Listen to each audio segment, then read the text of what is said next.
Hello folks, Phil Gallagher of ThrabenU here for another Legacy video. Today's video is sponsored by Moxfield.com and we'll take a look at them after round 1. So at the request of Lick from my Discord, we are going to be taking a look at Maddening Hex in Burn today. Now, this is a card that I've played with and against a couple times recently, and I've been really impressed by it. Whenever enchanted player casts a non-creature spell, roll a d6, and Maddening Hex deals damage to that player equal to the result. If this were a multiplayer game, Maddening Hex would then work its way around the table, but, this is a one-on-one scenario, not a game of Commander. So essentially, every time my opponent casts a non-creature spell, they are going to be dealt 3.5 damage on average, although we are on a scale of 1 to 6, so there's a little bit of variance here. So I am going to try slotting this into Burn and seeing how it feels. Since Maddening Hex isn't going directly to the dome here, I'm going to go down on the number of Skewer the Critics that are in this deck. This card is very powerful, and it is a lightning bolt under the right circumstances, but it's not always going to be good. Now, one of the things that might not be in the deck, because I'm making room for Maddening Hex, is the inclusion of something like either Sulfuric Vortex or Roiling Vortex in the main deck, which kind of serves to hedge against life gain effects like Uro. One of the issues with Maddening Hex, though, is that it doesn't do great versus an onboard threat. And I hate to use this in my example for every video, but this is Legacy right now. If there's a Murktide region in play and your top deck is Maddening Hex, that doesn't immediately go and, lower your opponent's life total. So they can continue to hit you with the thing that is in play. It does, however, make counterspells incredibly risky. If you counterspell a lightning bolt, you might take more than the lightning bolt worth of damage in some cases. So, that's a thing. Generally speaking, in case you haven't seen this archetype before, we are just planning on reducing our opponent's life total to 0 as quickly as possible, with a large number of things that deal 3 damage to our opponent. And there is one high variance card in the deck list, that's Price of Progress. Sometimes you will play against a deck that has all basic lands, and this will do nothing, and then sometimes you will play against an opponent where this will literally kill them from 20. That upside is often worth playing it, although some Burn players are of the philosophy, don't play any dead cards in Game 1, and they don't like Price of Progress for that reason. As far as the sideboard goes, it's very pointed. We have some things for unfair combo decks of various natures. We have a few pieces of artifact hate for our various artifact matchups, mostly 8-cast and Urza Saga type things. And then we have Roiling Vortexes for Uro, so that our opponents can't gain life. And it's also pretty good against free spells as well, so this will also be good against the artifact decks. Okay, I think with that being said, we're just going to go ahead and hop directly into the league here. If you're new here and you like what you see today, please consider subscribing for more sweet Legacy content.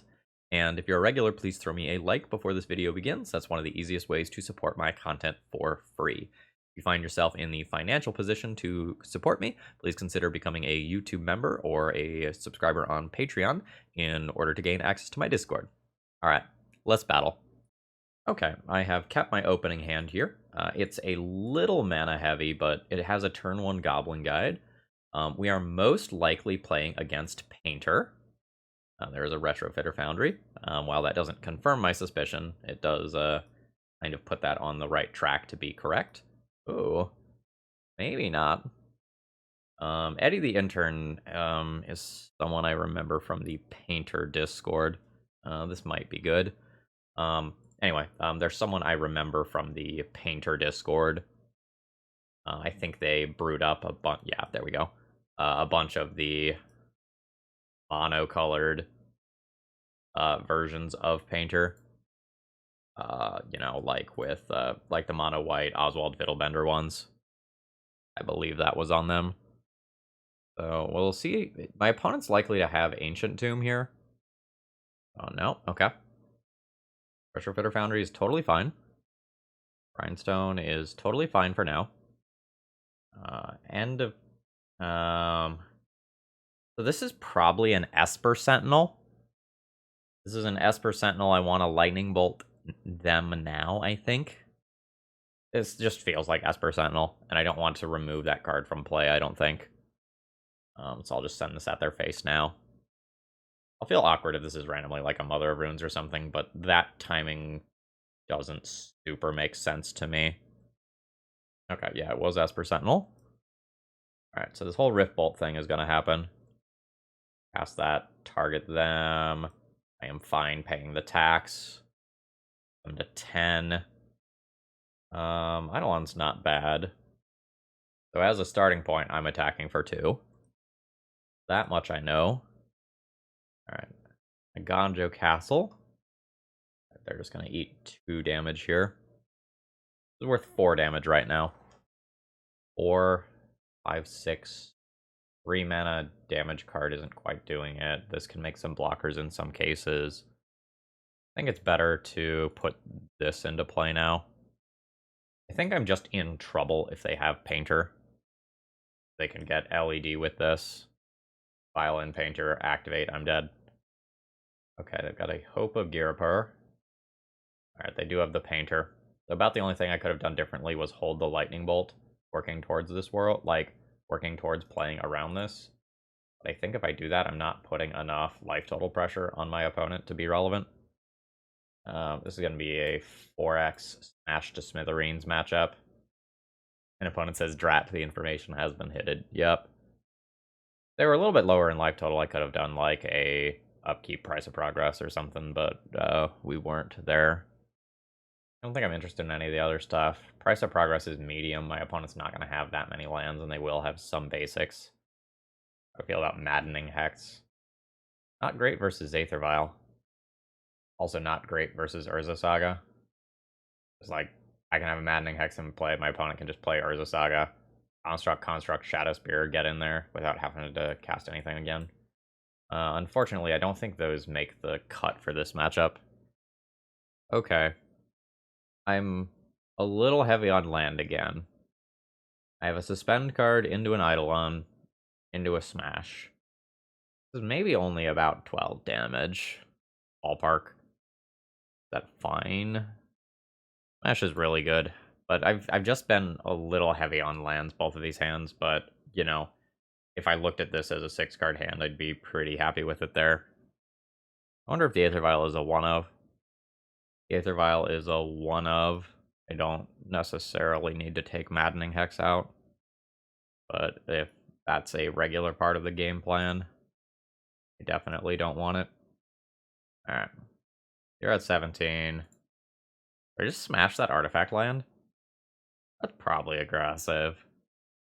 But it could be really good. I think I'm willing to take that risk. Enlightened Tutor, absolutely. Finding Urza Saga. I will smash your Ancient Den.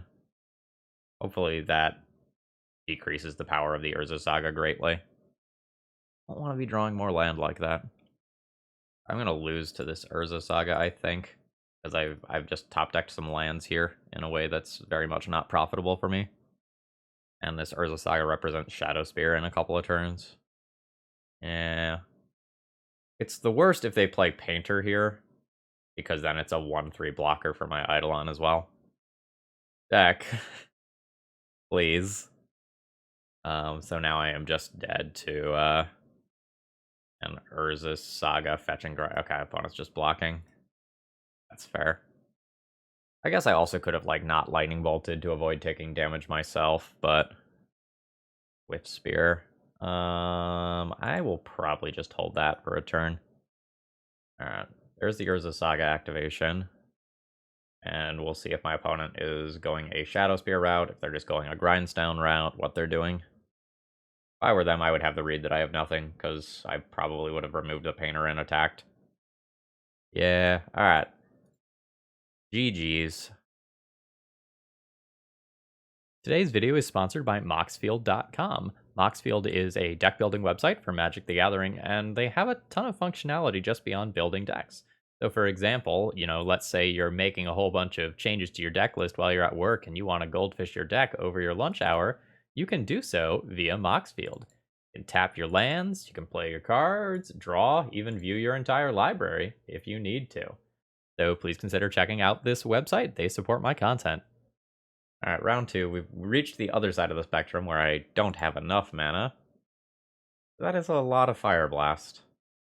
I'm on the play. I basically play a Monastery Swift Spear, and then if I miss, the rest of my hand is incredibly bad. This is already basically a mulligan to 5 because I'm putting one of these back, and one of these will never be castable. I think I'm just going to mulligan again. Okay. Understood. Understood. Not a good day for me. So I start down 2 cards, and I also don't have a recurring source of damage. I've really got to count on Price of Progress doing serious heavy lifting here. Alright, let's see what our opponent's up to. Alright. Good news is Price of Progress probably hits for a decent amount. Bad news is my opponent will kill me incredibly easily. Okay, a recurring source of damage is nice. Is probably worse than like a Goblin Guide, or maybe even worse than an Eidolon, though. There's a lot of worlds where my opponent just like plays a Reclaimer or something this turn, and then this Swift Spear isn't very good at getting in for damage past that point. Yeah, my opponent's grabbed a basic to play around Price of Progress. Life is relatively bad. I probably just attack, and if they block, I Lightning Bolt their face. If they don't block, I Lightning Bolt their creature instead. Alright. Get in there, Monastery Swift Spear. No block. In which case, I need to take out their tutor. And I'll get in for 2 points of damage. Fire Blast is worth a fair amount of damage. Like, the Price of Progress is probably worth 6 damage. Because my opponent will need, like, a Dark Depths and a Thespian Stage in play. Oh, cool. Savannah's great for me. Sylvan Safekeeper is kind of whatever for them. That probably just blocks this once. Elvish Reclaimer. Another Fire Blast is a very bad draw. Alright, I'm going to swing in. I don't know that my opponent can afford to block with Elvish Reclaimer here. They might block with Sylvan Safekeeper. Yeah, no block. I don't think I'm supposed to fire off Price of Progress here. Though I could, because it makes their Sylvan Safekeeper considerably more awkward later on. Yeah, Sylvan Safekeeper, a little weird here. I think I am going to go ahead and cast this and see how they feel about it. Because this is currently worth 5 when I do it in combat. Okay, my opponent is sacrificing a land to reduce the damage that they take. I think I treat that as a win. I could Fire Blast. This is worth 5 more. That would be 7 total. I don't think that's worth doing. I still need to cast a couple more spells. And I don't think I'm going to go for Fire Blasting my opponent's Elvish Reclaimer or anything like that. Annihilator Reliquary is a 4/4. That's pretty respectable. And my opponent can turn this into a creature as large as a 7/7. Maddening Hex, not what I want to see here when my opponent is already heavily on board. So I think I'm chilling. And I think that means that I'm probably dead. Either literally or effectively. On my next turn. I don't have basically anything. Yikes. I can really sideboard for this matchup. Like, I could sideboard Leyline of the Void or something, but I don't think that's where I want to be. I'll absolutely just take this hit. My opponent could sacrifice a land if they wanted to make this more damage. Sylvan Safekeeper, making Price of Progress. Okay, sure. Or they can do that too. Sylvan Safekeeper making Price of Progress worse is not something that you very commonly see. Avamaya is fine. I'm at 15. My opponent probably has lethal next turn by wastelanding themselves. Sure, that's fine. Yeah, like, I can Maddening Hex my opponent, but this is the situation I'm talking about where, like, my opponent is ahead on board, and then I top deck this instead of something that just does damage. Like, the Maddening Hex is cool versus combo and control, but pretty bad versus the creature decks that we've seen in the first 2 rounds. Can't really attack here. I probably have to chump block with this Monastery Swift Spear. If my opponent doesn't cast any spells, and I don't see why they would need to cast any spells, if they don't cast any spells, I don't know that I'm really on outs. The 7 damage is easy. 9 damage is difficult. Like, if I get 1 point of damage in with Monastery Swift Spear, I can top deck a land for double Fire Blast. Alright, how bad is this gonna be? This feels like a Green Sun, maybe? Yeah, if my opponent casts a Green Sun, I can kill them. Alright, Maddening Hex. Here we go. With a 1. Okay. That is obviously the worst outcome. Now, I need a land. It can't be, it can't be a 3 damage spell. So if my opponent goes 1, 2, 3, 4, 5, why on earth do we need to be activating Knight of the Reliquary? Okay, Maze of Ith is whatever. I was kind of interested in just, like, swinging most of that stuff sideways. So, 1, 2, 3, 4, 5. Yeah, my opponent could have attacked with 2 11-11s, a 3-4, and a 1-1. Really put the hurt on my life total. I'm never getting in through 2 blockers here. So I will just chump block the Knight of the Reliquary. And my opponent will take that out of combat. Yep. Alright, I need to top deck a mountain. Another Maddening Hex, and I'm very dead on board, unfortunately. Yeah, and this is what I was talking about in the deck tech, right? Of, like, drawing Maddening Hex when your opponent is already ahead on board. Okay, I am not sure that I am sideboarding. Like, Leyline is kind of whatever. I don't think Roiling Vortex accumulates damage fast enough. I don't have any Dead Gauns or Ensnaring Bridges. Yeah, I think this is unfortunate. If we go to a game 3 and I'm on the draw, my creatures are really bad. I cannot get consistent hands to save my life today. I mean, I'll keep it. I'm very much not happy with it. But at this point, I don't really know that it's worth going to 5 for. Opponent's at 17. I don't want them to play Elvish Reclaimer here, because then it's much harder for me to just play Eidolon on turn 1. Dryad Arbor. I'd probably let Dryad Arbor go. I can send my Lightning Bolt at that. But I think I'm more interested in using my Lightning Bolt on, like, a Knight of the Reliquary that they could play this turn. Like, I need this card to get a lot of damage in. I'm behind a card from the mulligan already. Okay, sure. Opponent now can also just get basic planes and better play around Price of Progress. Absolutely don't mind Sylvan Library. That I'm good with. At this point, I will probably go ahead and Lightning Bolt this Dryad Arbor. It can be a little awkward if my opponent has, like, a crop rotation specifically. Otherwise, it's pretty nice for me. Alright. This is looking good. I hit my opponent down to 10. I have 4, kind of like 5 more damage in hand and 3 damage on board. Knight of the Reliquary would currently be a 4-4. It becomes a little more awkward if they play a fetch land into a Knight of the Reliquary. Okay, it is a Wasteland into an Elvish Reclaimer, which does have... Well, I guess I should say which can have 4 toughness. Alright, so I always cast this. My opponent blocks one of these, and then takes 4 damage no matter which way they block. I think I'm good with that. Send him on in. Green Sun. Load a mana. Will Fire Blast my opponent. Okay, and that is good enough for the win here. So again, I don't really think I want to sideboard anything here. But I might need to play a more controlling game where I just have to keep a hand that has an early Lightning Bolt to deal with an Elvish Reclaimer, so that I don't just get destroyed by a fast Merit Lodge. Yeah, this'll do. I actually like this hand a lot. Like, I have an early aggressive creature if I need it.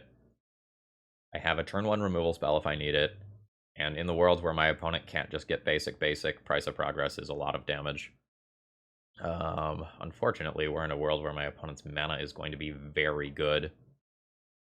Without me. Wow. Without me necessarily getting a lot of damage off these Price of Progresses. Okay, opponent is chilling. My opponent kept this hand. So there could be an Endurance, there could be a Crop Rotation. I won't beat Crop Rotation, assuming they have another combo piece in hand. My opponent has an endurance. It sucks.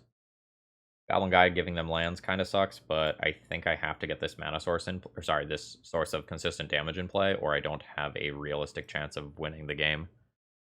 I'm not the happiest about this. Yeah, this draws my opponent cards in a lot of worlds. Alright.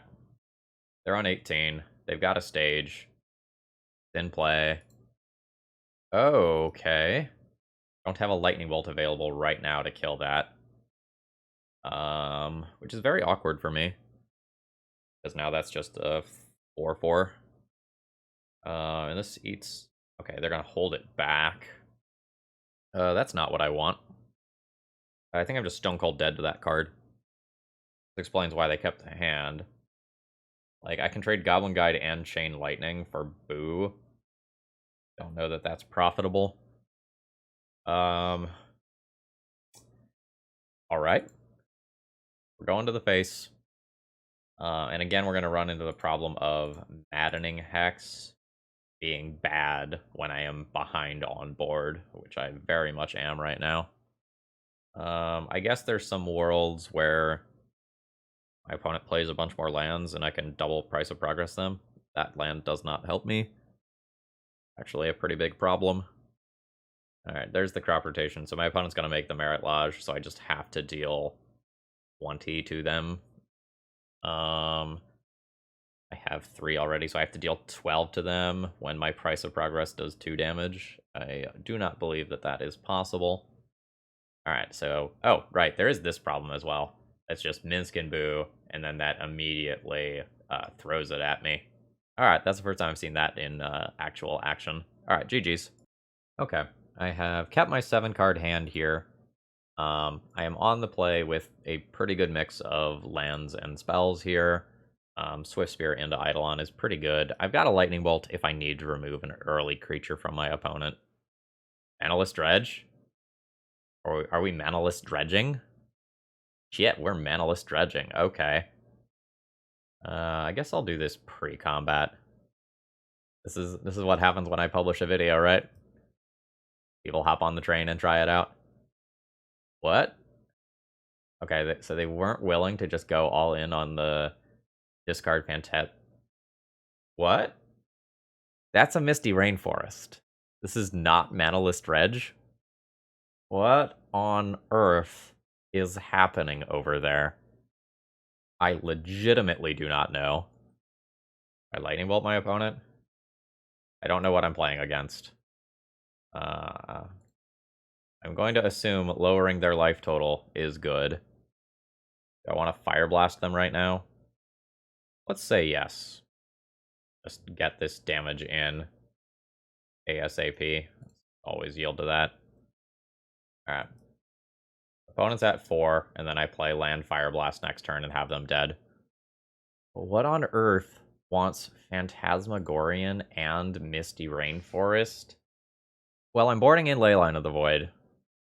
I am confident enough about that, and then I don't know if I want any of this other stuff.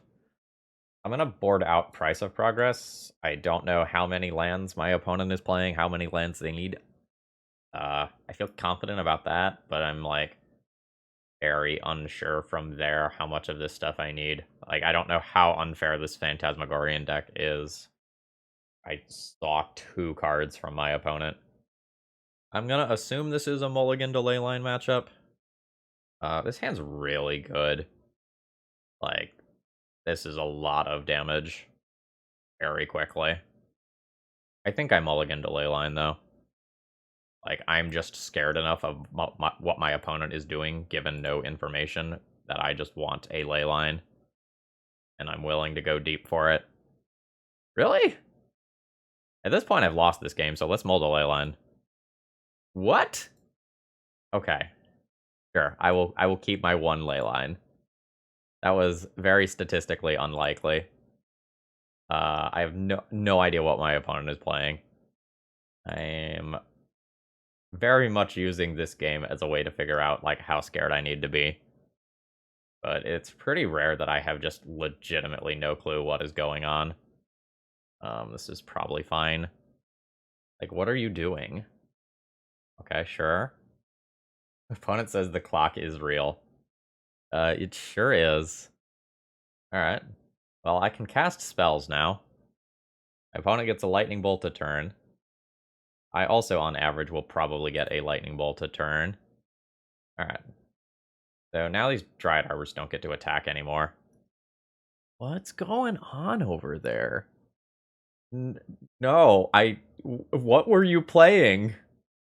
YouTube commenters, I need to know what the fuck is this?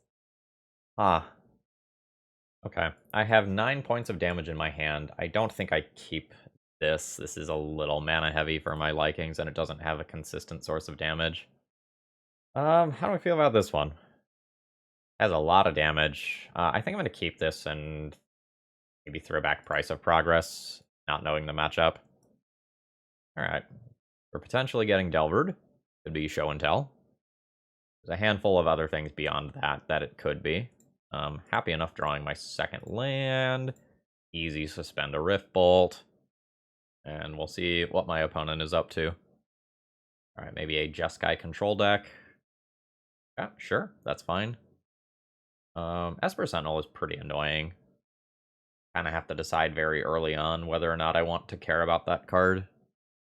I have 3, 6, 9, 12. I have 16 points of damage in hand as of right now. I think I'm going to care about the Esper Sentinel. This is just a very large number of potential draw triggers that my opponent is going to have. Yeah, that's fair. I really don't like using 2 spells on this. Like, this is not where I want to be. But my opponent was willing to fight over it once, and so I think I need to do the same. Something important to keep in mind here is that there's some worlds where my opponent is a Teferi deck, so I do have to think about whether or not I want to suspend the Rift Bolt. If I draw a land, I probably don't suspend the Rift Bolt. If I miss on my land drop, I might. Fuck you. I might. God damn it, this fucking Esper Sentinel shit is getting old. Alright. Esper Sentinel changes the math on this. I think I am going to go ahead and suspend a Rift Bolt, which I should have done after I do this, technically, because of another daze. See if I get punished for that. I did not. And we'll see if I get punished for the Teferi that I've already talked about. I also can just, like, eat a Murktide Regent here and die in 2 turns. Seems like it's happening. Yep. I used some early resources trying to make it so that my opponent couldn't outgrind me, and then they just became the beatdown. Probably dead in 2 turns. Like, a lightning bolt just kills me. I'll pay the tax on this, which will punish me if I draw a Maddening Hex, but that card's not particularly good right now anyway. For mana efficiency's sake, I'm going to play this turn, even though I can't really attack with it. So there's a handful of different builds that my opponent's deck could be. There were a couple of these floating around that had, like, the Stoneforge. A few that are more controlling than just that. So I have theoretically 8 direct damage, although I don't super expect that to resolve. Every point of damage I can get in here is super cool. Brainstorm's fine. Like, am I gonna have to play Leyline of the Void versus this deck because I'm so bad versus Murktide? That sure doesn't feel good. My opponent can use the Brainstorm to guarantee that they draw a card with my Goblin Guide trigger. If I draw something that does 3 damage, I have 4, 8, 9, 10, 11 damage, and then I die on the backswing, so I'm just deterministically dead to Murktide. That sucks. Don't feel good here. It feels to me like if I board in Leyline of the Void, I'm not going to be aggressive enough anymore to actually just kill my opponent. It also feels to me like if I don't board in Leyline of the Void, I just die to Murktide. But I won't mulligan to Leyline of the Void. So I think I'm just submitting the game 1 deck again and just being sad. Okay, I am happy enough keeping this hand. We'll start on an aggressive creature and see where this goes. I really didn't want that to get Force of Willed. I wonder... Card is obnoxious. think given that I have double Price of Progress, I just don't want my opponent drawing extra cards. But like this plays into days just like it did last time around. Yep. And my opponent having the days in turn makes my Price of Progress worse. This is awful. Like, I'm either giving my opponent more cards, which is more counter spells, or I'm not casting spells. Very unhappy about these exchanges. I guess I'm just waiting this stuff out and hoping that I can race. Which isn't the best for me. And playing this is so rough. Because I am going to deal a lot of damage to myself as well. Alright, here's to hoping Delver doesn't flip. Okay, Delver doesn't flip. That is a great starting point for me. Alright. Good if we're chilling. Guess I'll suspend this. That seems fine. Would I be fine if my opponent double blocked? Yes. I think I would be fine with that. Okay. That puts my opponent to 16. I guess I'll spectacle this now. Guess we're going at face here. Shouldn't have suspended the Rift Bolt prior to doing this because of Spell Pierce type cards. Okay, it's all resolved.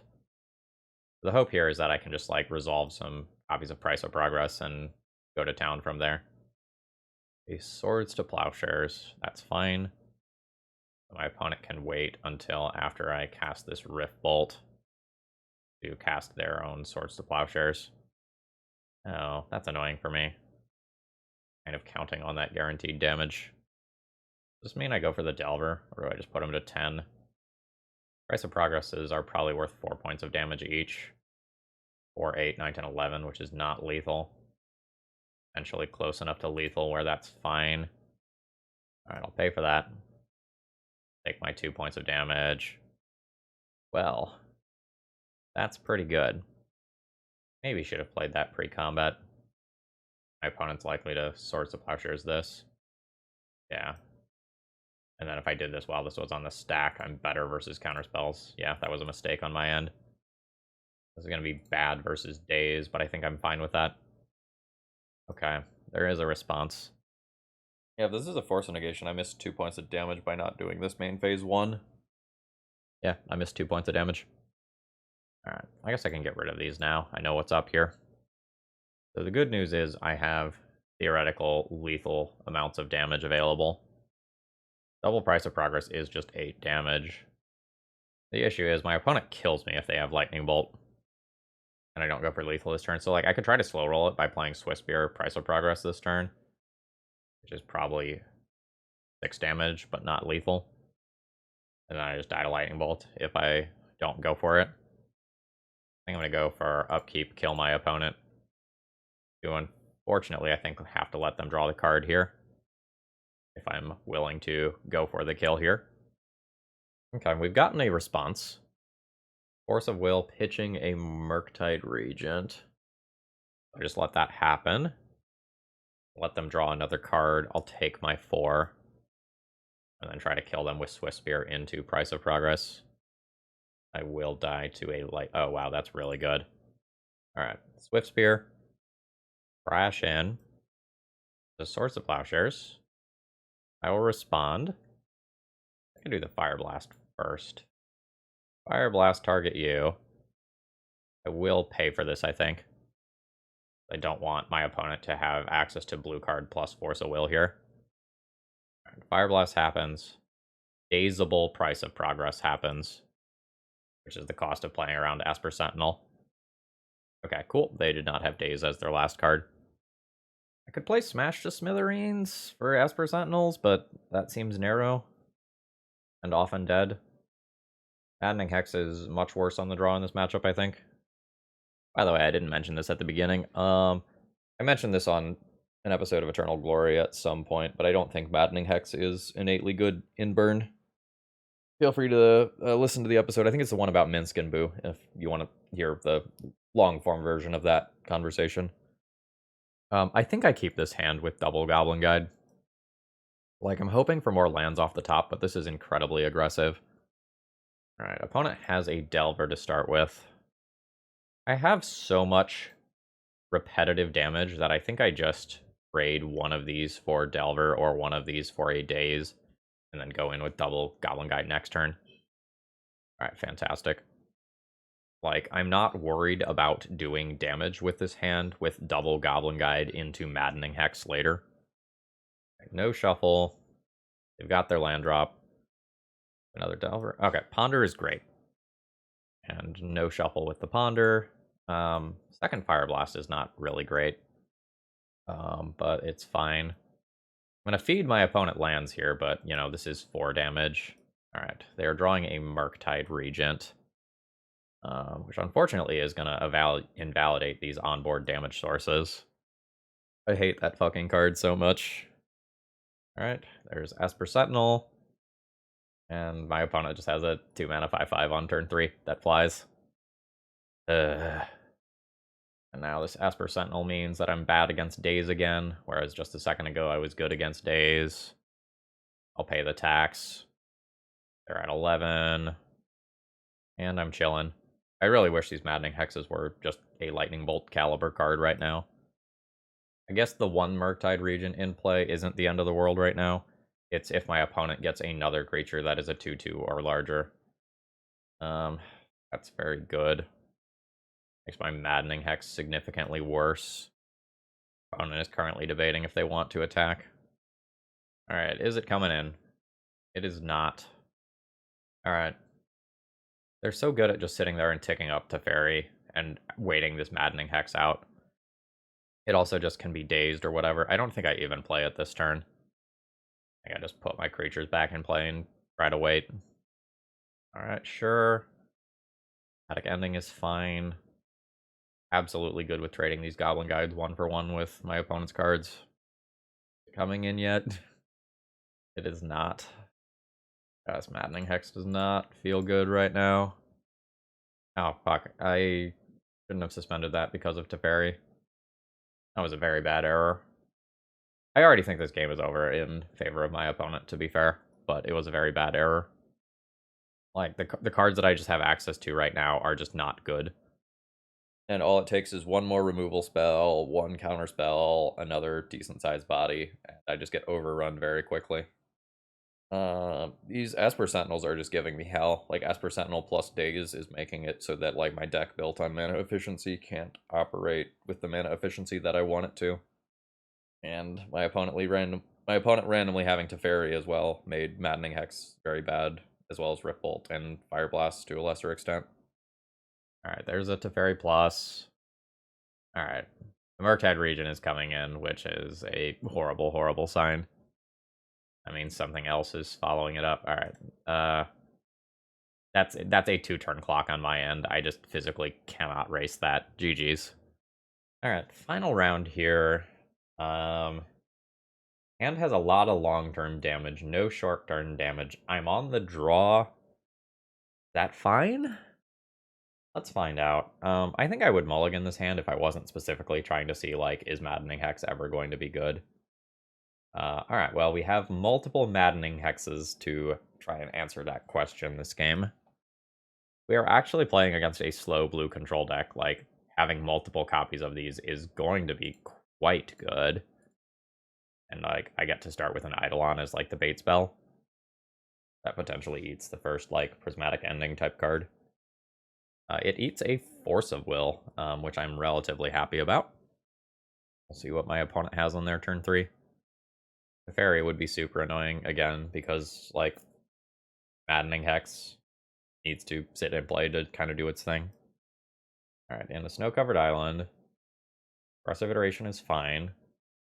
We're potentially not playing against Delver. This would be a relatively slow start for Delver, but, like, we'll probably get a feel for what my opponent is playing based on how this Expressive Iteration looks. A Boseiju who endures. Okay, so it is a Rug deck instead, which means that Uro is potentially a problem. I have sideboard answers for that sort of thing.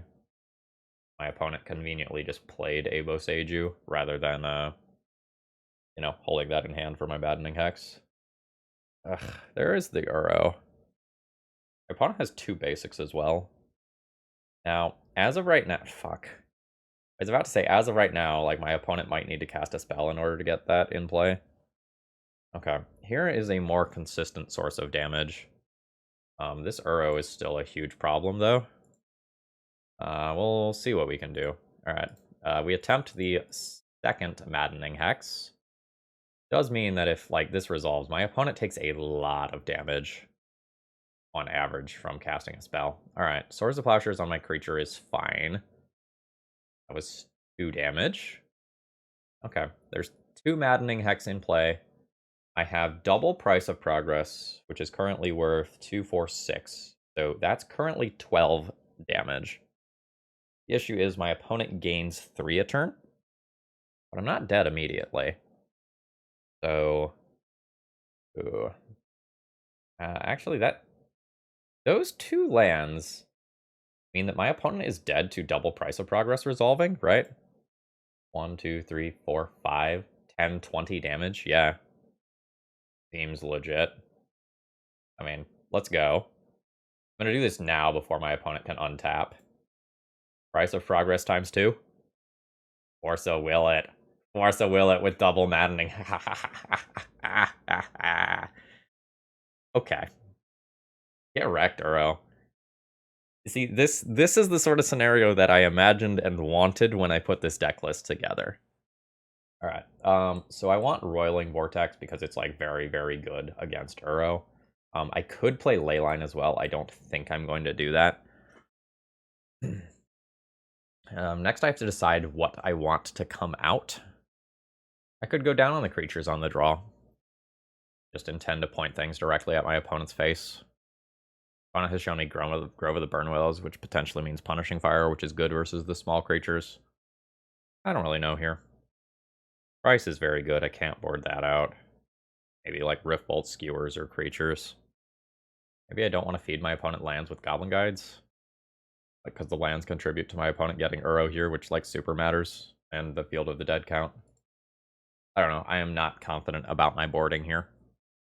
Like, I am confident that Roiling Vortex comes in. I'm not confident beyond that. I'm going to keep this hand. It doesn't have, like, my nice niche sideboard card or anything, but it has a lot of damage and 2 lands with which to cast early spells. Alright, cool. Land. I think I just Lava Spike my opponent here rather than Chain Lightning on turn 1. Chain Lightning can go after a creature or planeswalker, should the need arise. Brainstorm's great. I believe I'm just playing my Eidolon on turn 2. Like, there's things that could change that, but I think that's what I'm into here. Like, I just kind of assume that this will get either forced or eaten by a removal spell on my opponent's turn. Or Blue Elemental Blast, that's fine. See if my opponent just has the immediate Uro. Okay, cool. They do not have the immediate Uro. And Lava Spike them, hold up Lightning Bolt. Kind of save the Price of Progress for a little bit. Yeah, I'm fine with this. And I'll just save the Lightning Bolt for their turn. Not give them, like, better Force of Negation value or whatever. And Endurance, absolutely. Alright, no target for that. That's fine. I guess while they're tapped out, I'll fire this off. And be good with it. Alright, cool. They're at 11. Double Price of Progress here is really gross.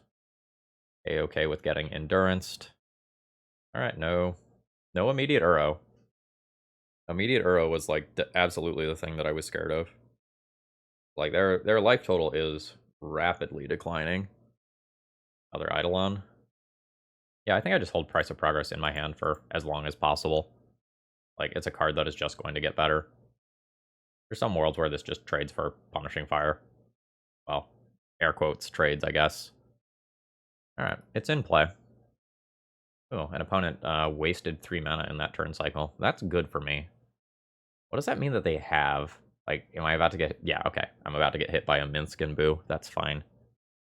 So their plan is just turn the corner on the game. Which is reasonable. They're just going to bash in for 4. Is there a world where I want to block here?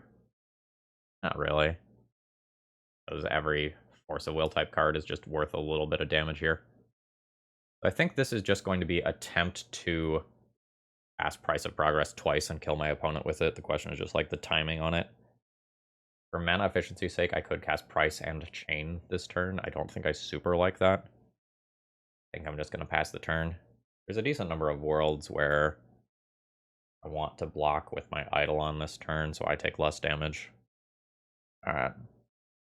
We are going aggro with the hamster. This is 10 potential damage. Means my own Eidolon is starting to look scary. If I take 7, I go to 7. I can cast 3 spells. Price of Progress, Chain. If one Price of Progress gets countered, I still have lethal damage. So it's fine to leave this in play. Yeah. Okay. Alright, I'm at 7. Alright, Minsk and Boo is horrifying. Alright, so here's the attempt on Price of Progress. I expect it countered in some capacity. Alright, there is a Force of Will. That is fine. Is the next Price of Progress that I am hoping is good.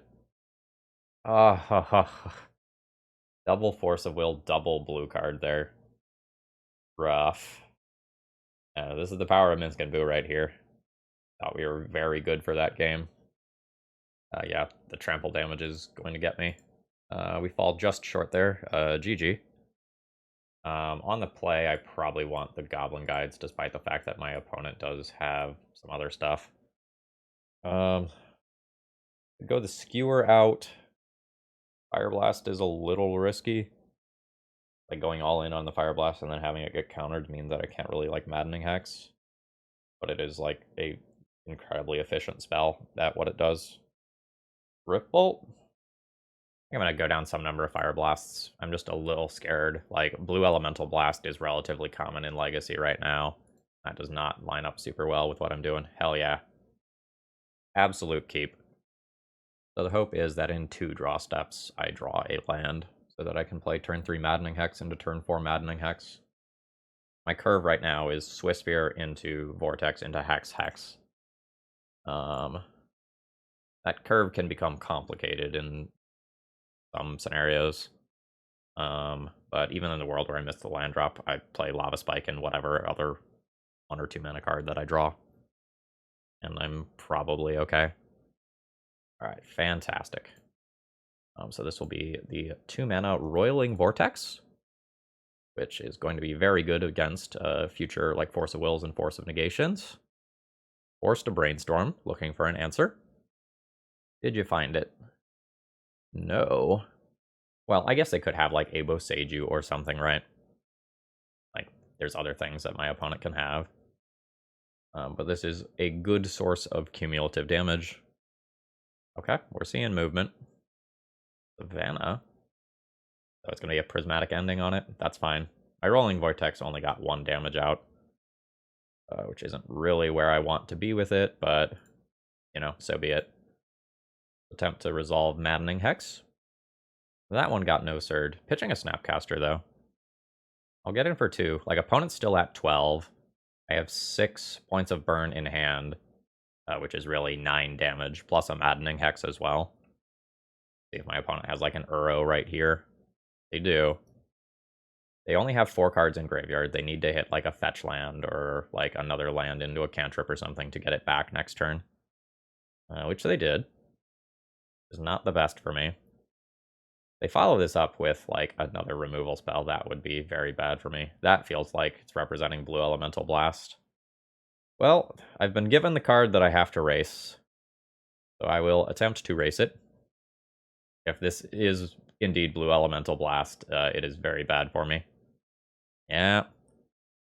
I absolutely just have to try, though. Like, I just have to use my mana efficiently here. Puts my opponent to 8. I could draw another Roiling Vortex and get rid of, like, the Uro life gain in the future, but I'm very unlikely to kill my opponent from 11 unless Price of Progress gets involved. Which is a very specific tap deck.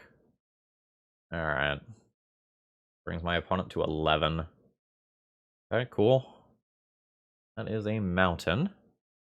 Guess I don't really have a reason to play that card. I'm gonna chill. not let my opponent know how much damage I actually have. The issue is that, like, things like Snapcaster, Blue Elemental Blast can happen.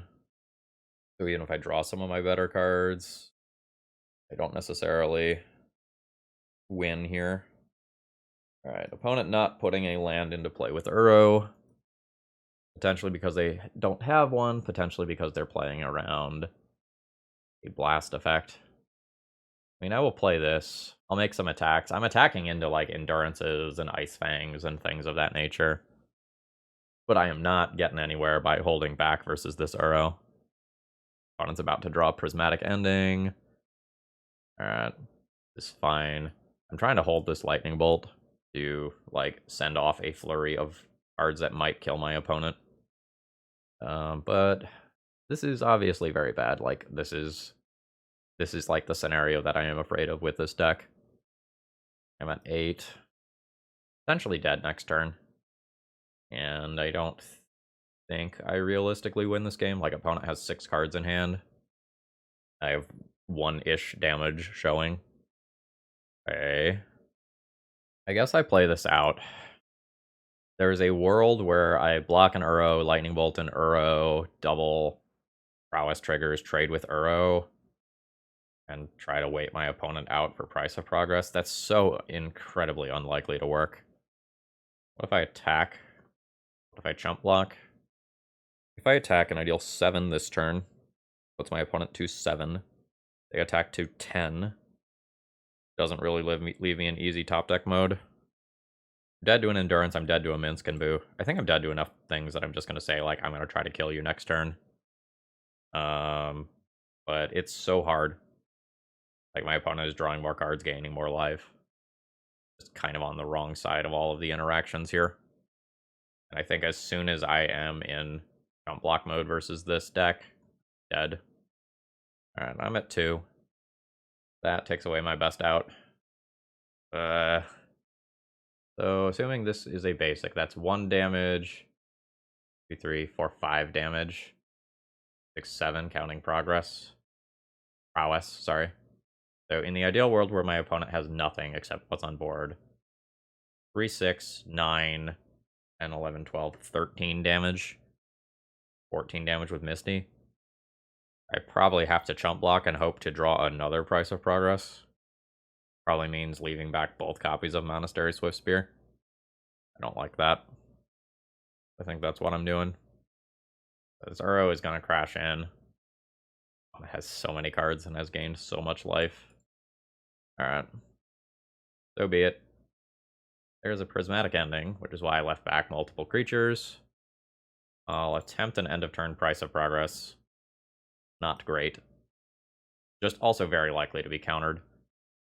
I think I just have to use my mana here. Yeah, that's, you know, a Fire Blast worth of damage. Can't really get 13 here. Yeah, I'm gonna go ahead and throw in the towel here. This is not happening. Alright, and we end up 1-4 in the league. Overall thoughts on the deck list. This is something that I believed ahead of time. Maddening Hex is not really playable in Burn, at least not as a main deck card. Burn is a deck where you really want to press your advantage, and once you fall behind, you've probably lost. And Maddening Hex is another one of those cards that, like, once you fall behind, this isn't good. Whereas if you're top decking, like, cards that go directly to your opponent's face, you at least can steal some of the games where, they've stabilized at a low life total. This card is incredibly good when it is good, but that's largely against the, like, slower control decks, where sometimes, like, a Price of Progress is giving you endgame inevitability anyway. I think... Excuse me, I think Burn, just generally speaking, is not a particularly strong archetype in Legacy anymore. Like, that's not to say it's never going to be good on a given weekend, but the threats have gotten so much better in Legacy, and, like, incidental life gain, like Uro, like, being very common, has also made life hard. You know, when your opponent can play a turn 3 7/7 Murktide Region or something like that, you know, life is pretty bad. If you are trying to, like, clock your opponent first, because that card can both stabilize the board and or kill you.